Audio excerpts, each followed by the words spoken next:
Since the earliest beginnings of civilization, man has used his energy and ingenuity to cultivate the land.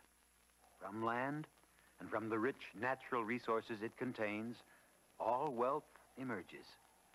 We are dependent on the earth for all our needs, for food, for clothing and shelter, for the materials with which we build and manufacture, for the ores and fossil fuels that power our cities and machines, and for the space, the open terrain over which we travel and on which we build.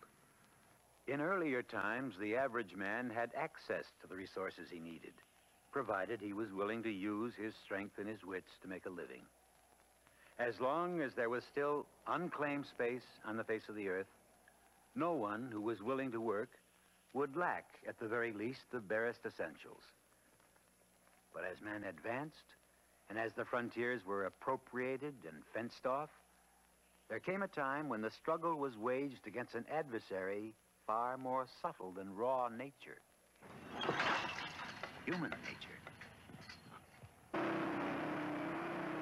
Now, our rural areas are dominated by huge corporate agricultural conglomerates who have all but driven the small farmer out of the picture. If he's lucky, the average person might be able to hold on to a small piece of land and break his back to squeeze out a living. Or maybe he'll work for the big corporations, making somebody else rich while he struggles to make ends meet.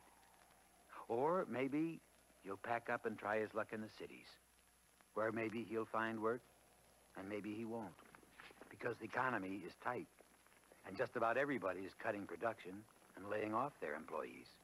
Where maybe he'll have a decent place to live and maybe he won't, because slumlording and speculation and the overall lack of intelligent urban design have turned our cities into a disgrace. Where maybe he'll make it, and maybe he won't. Why is it that today, when we have at our disposal the greatest technology in the history of civilization, and the capital and the intelligence to put it to work, we are plagued by unprecedented unemployment, inflation, economic hardship, and crime? Why is it that the further we progress, the more we are afflicted by poverty? Access is the answer.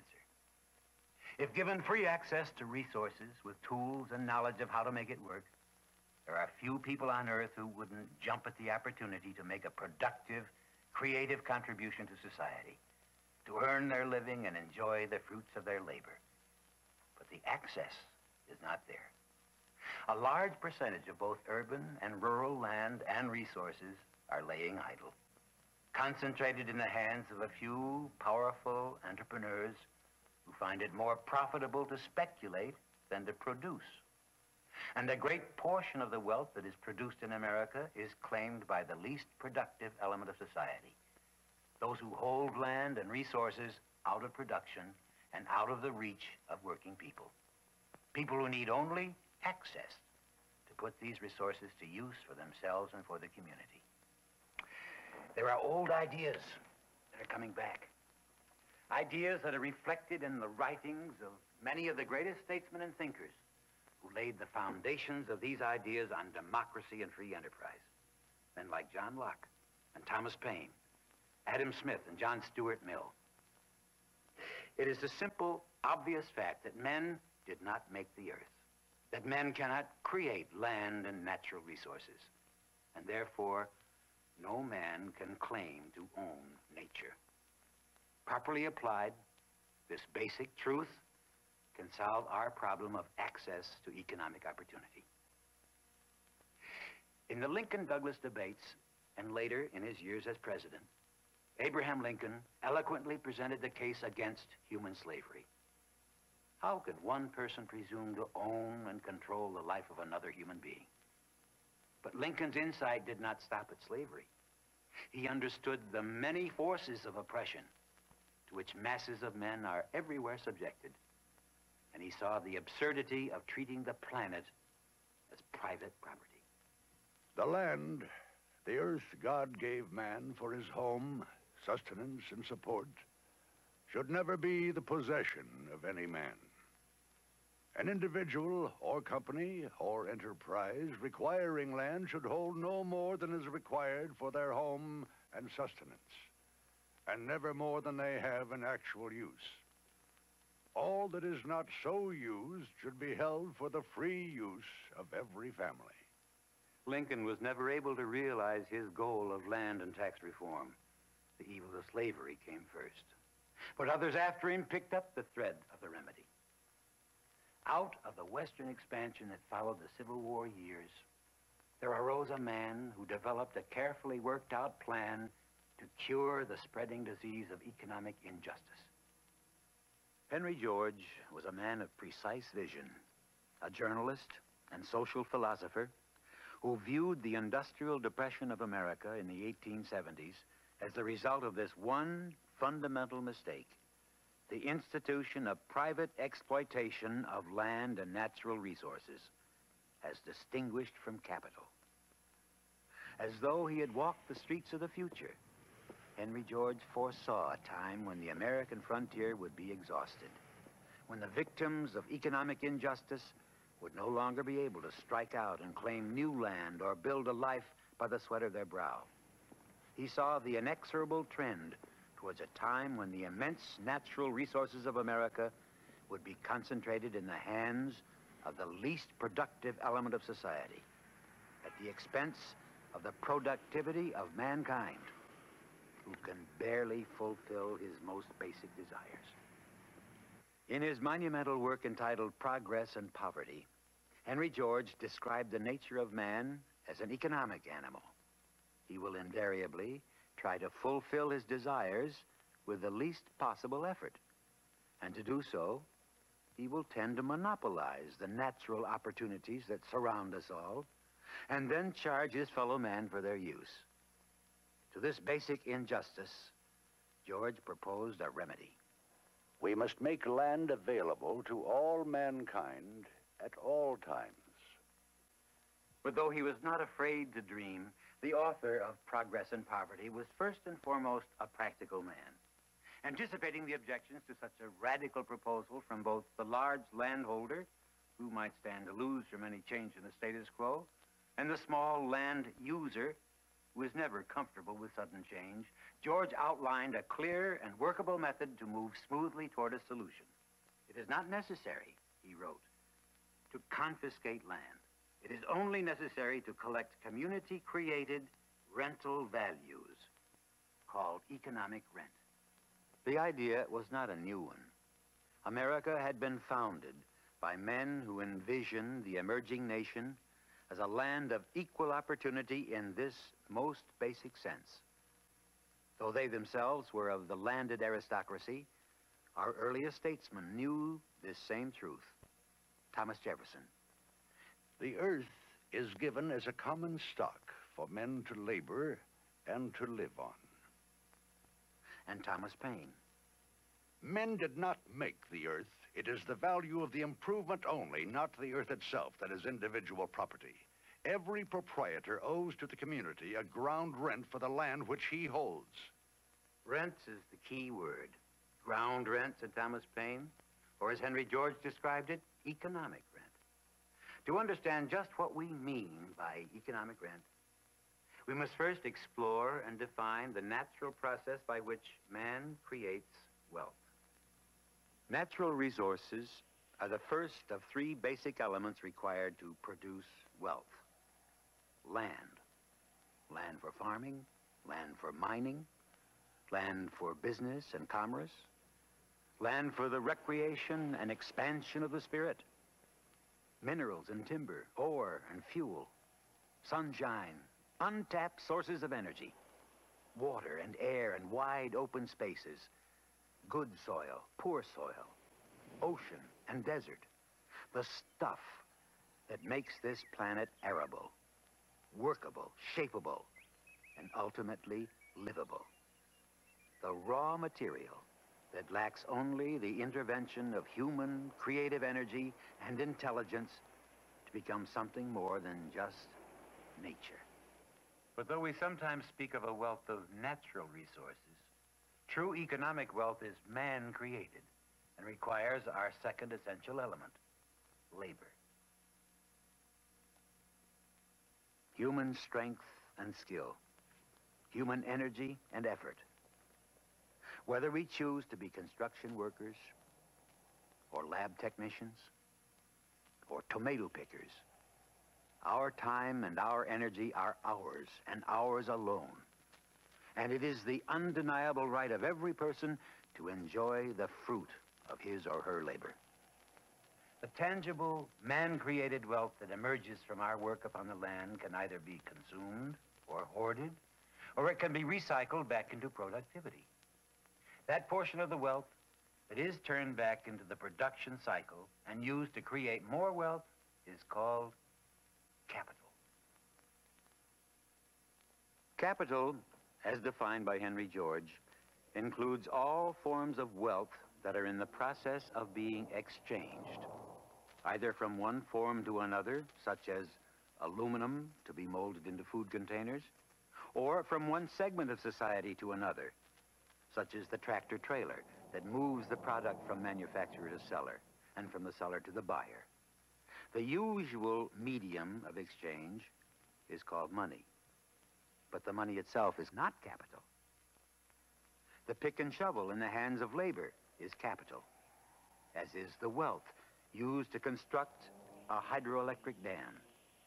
But the laborer himself is labor and not capital, just as the watershed is only a natural resource, and neither can in any way be said to belong to any man or corporation or public utility.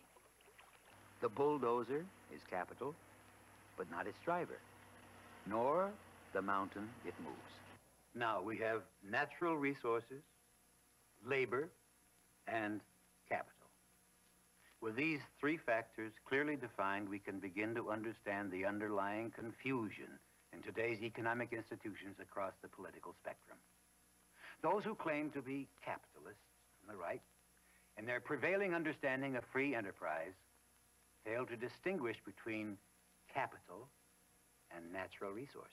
Can an individual or a corporation really claim to own a beach, or a river, or a tract of land? Obviously not.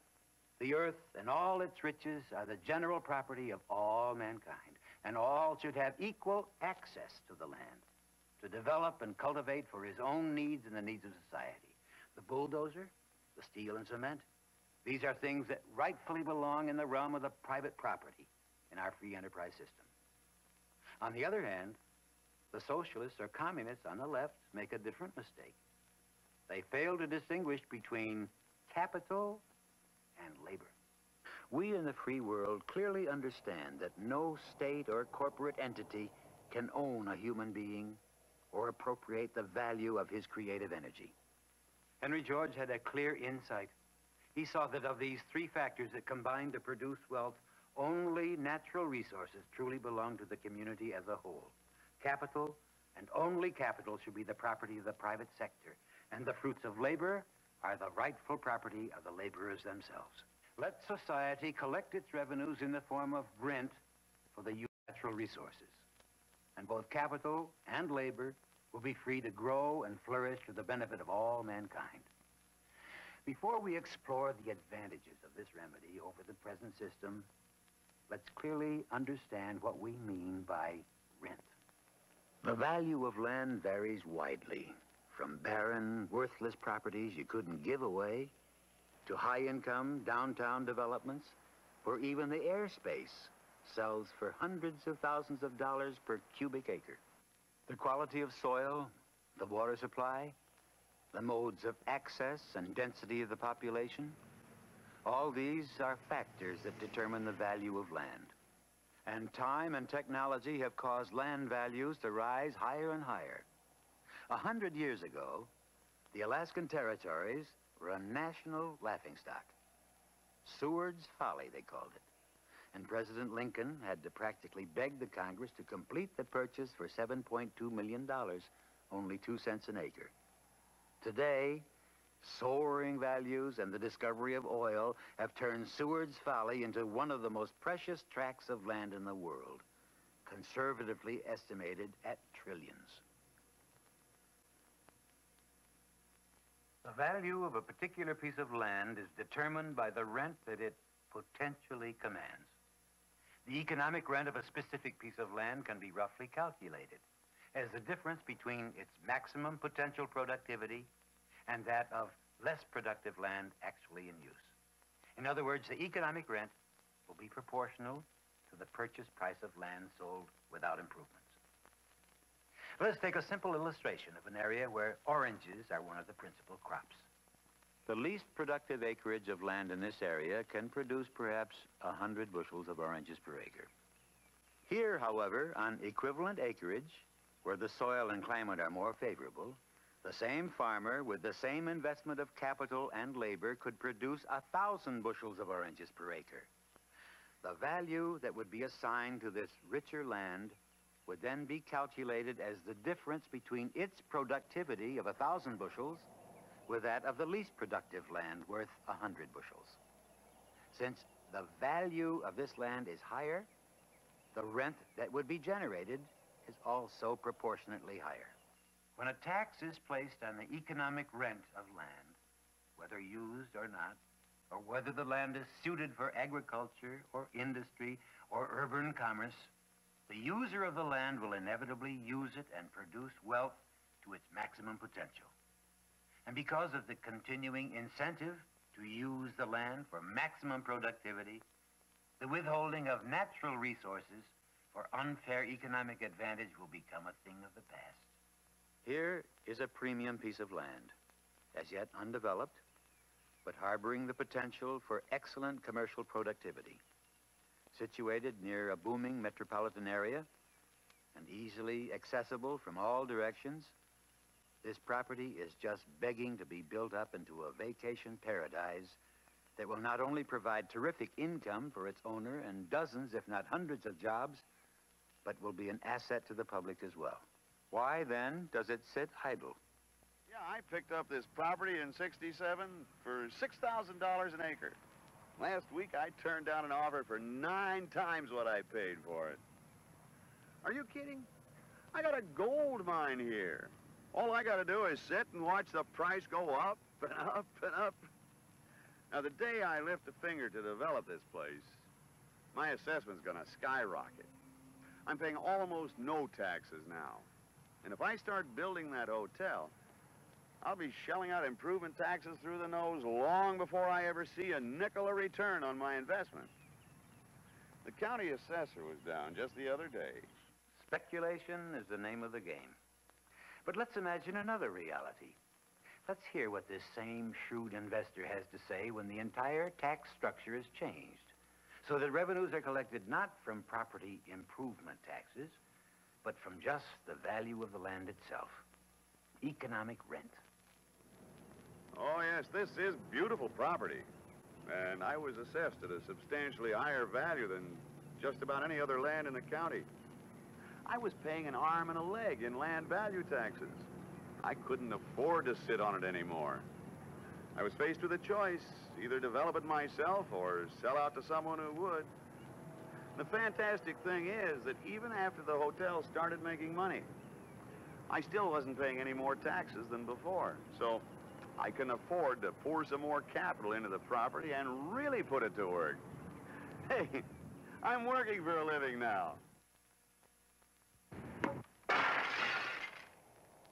Slumlording and speculation, crime and violence that breed in these rotting city slums, all this is the result of our present property tax system. It's a system that discourages building, development, and urban renewal. Taxes on improvement and building materials and production of goods and services encourage landlords to sit back and get fat while doing nothing to use the lands they control. The result is slums, because it pays to let them rot, unemployment, because non-productivity means no jobs, and inflation, because prices soar while production crawls. And the consumer bears the burden, already saddled with his own property improvement taxes for building and maintaining his home, and income taxes that slice substantial chunks out of his lifestyle. Our average American ends up paying for the heavy revenues that are levied from public and private industry as well. The industry doesn't blink when they're hit with heavy taxation. They just pass it right along to you. We are born into a very difficult and challenging life, and we're given the strength, the skills, the natural potential, and the imagination to create for ourselves and for our children a world that works, a world that fills the highest desires of human civilization: desire for knowledge, desire for health, desire for human companionship, for close friends and healthy family life, and a sense of community, of love, and of mutual respect. Desire for material things, and for more than material things.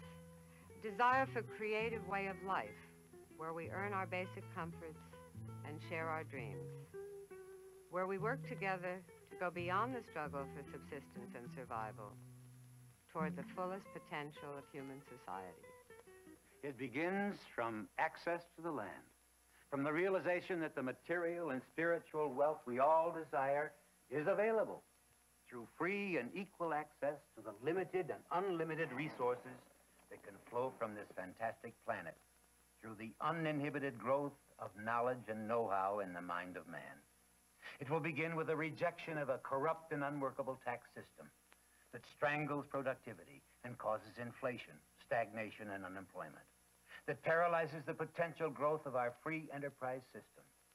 It begins with a move toward land value taxation, with a clear vision of Henry George, who saw that all revenue should be collected only from a tax on natural resources that are the rightful property of all mankind. It will unleash the enormous potential of management and capital to fill the needs of a rapidly expanding world and solve the ever-increasing problems of unemployment and inflation. No longer will willing and capable individuals be unable to convert their labor into a livelihood for themselves and their families. Perhaps best of all, a tax on economic rent cannot be passed on to the consumer in the form of higher prices and rising cost of living, because the cost of production will no longer be inflated by multiple taxation that rises higher and higher with every increase in production. Modern economists who have followed in the footsteps of Henry George have developed these basic ideas into a complete and comprehensive proposal. Man is entitled to the benefits of what he creates, not to usurp what others have created, and certainly not to monopolize natural resources. The creative right is the most basic right, but who can claim that right with regard to land? We have at our disposal the tools and the resources necessary to build a civilization blessed with material wealth and technological sophistication, a civilization that is free and just in every detail, a civilization that fulfills without compromise the noblest desires of all mankind. As always, the choice is ours.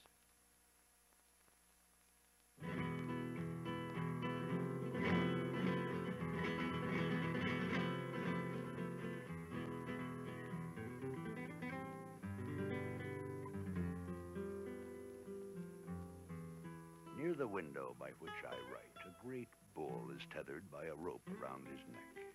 Grazing round and round, he has wound his rope about the stake until now he stands a close prisoner, tantalized by rich grass he cannot reach, unable even to toss his head to rid him of the flies that cluster on his shoulders.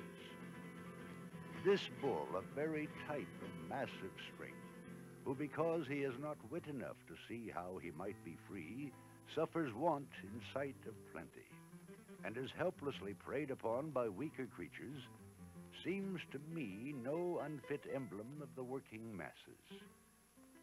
But until they trace effect to cause, until they see how they are fettered and how they may be freed, their struggles and outcries are as vain as those of the bull. Nay, they are vainer. I shall go out and drive the bull in the way that will untwist this rope. But who shall drive men into freedom.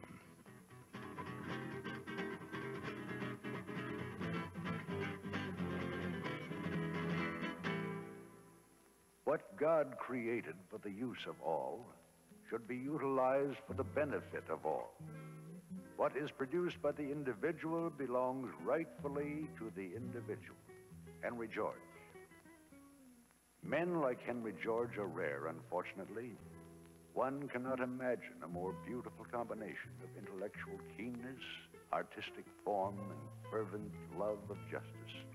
Albert Einstein. People do not argue with the teaching of George. They simply do not know it. The teaching of George is irresistibly convincing in its simplicity and clearness. He who becomes acquainted with it cannot but agree. Leo Tolstoy. I have made speeches to you by the yard on the taxation of land values, and you know what a strong supporter I have always been of that policy. Winston Churchill. I believe in the taxation of land values only. Justice Louis D. Brandeis. A reform like this will be worked out sometime in the future. Abraham Lincoln.